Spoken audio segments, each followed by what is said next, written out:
something from me in the morning, then he'd come over and we'd have a couple of beers. But he never brought any.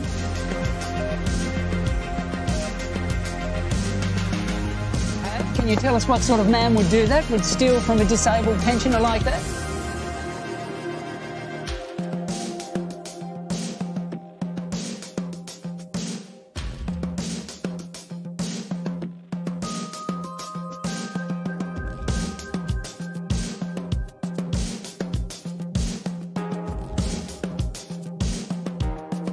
Horrible little grub.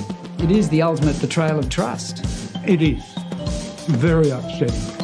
John Rennie couldn't believe it when he saw who was stealing from him. What was your reaction when you saw who was coming into your house and taking money? Gutted. Because he was regarded as a good friend. My son's been over there and thanked him for looking after me, you know, by helping me out here and there. John's a pensioner who's legally blind and lives alone. Pav Tark lives across the street and befriended John when the 79-year-old moved in 7 years ago. 6 months ago, John says money started mysteriously disappearing. Firstly, there was just money being stolen out of my wallet and whatever I had. So to stop that, I put a safe in.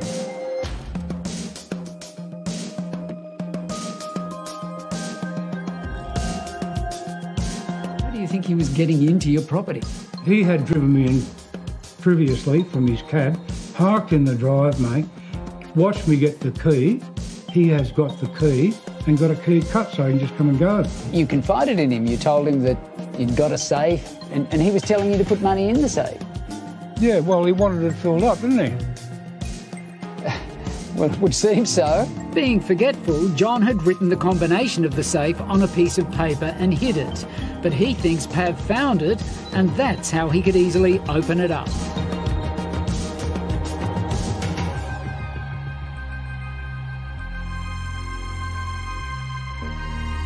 My daughter's birthday's the 28th of December. I got her a birthday card, put $100 in that, which I put in the safe. So he found the envelope, took the $100 out.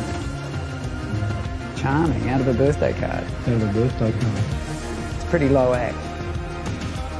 No.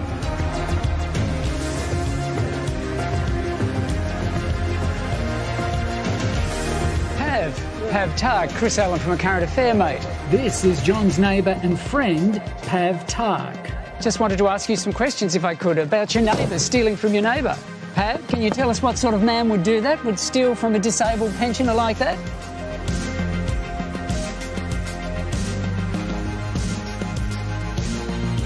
There's the safe he got into because he'd already found the number. Camera is right opposite. Just up there, shining directly into it. John worked out on one occasion he and Pav were at a Christmas gathering nearby and Pav left to rifle his place and then went back to the party. And he's gone right through all my wardrobe. Found this, looked on the inside pocket and there was $400 in there.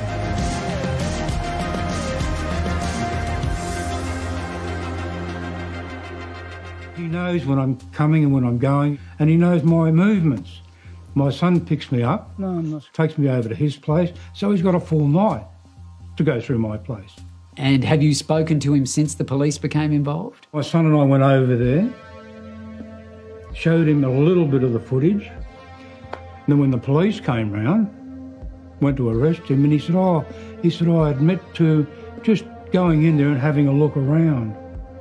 But he didn't know how much footy we had at that stage. John says in 4 days he caught Pav on camera 4 times, and all up, John believes he's lost hundreds of dollars. It's probably in the 2,000 area, I think. Around about 2 grand, I'd say.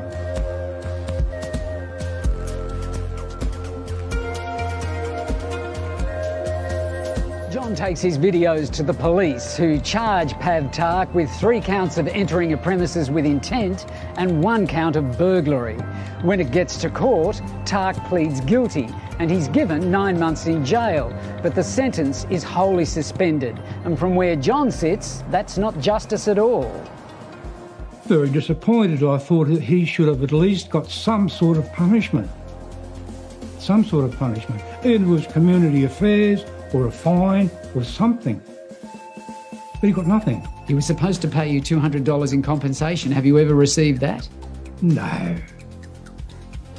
Think you're likely to? No.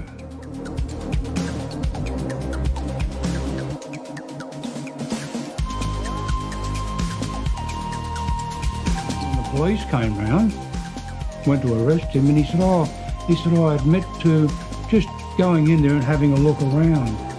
Surely you can talk to us about this one, Pav. Pav Tak is a taxi driver, and even though John says Tak's family told him Pav had lost his job because of the stealing conviction, when we caught up with him, Pav was still at work. I see you're still driving taxis, mate. He doesn't seem to have any guilt or remorse. And has this shaken your faith in humanity? No, just in him.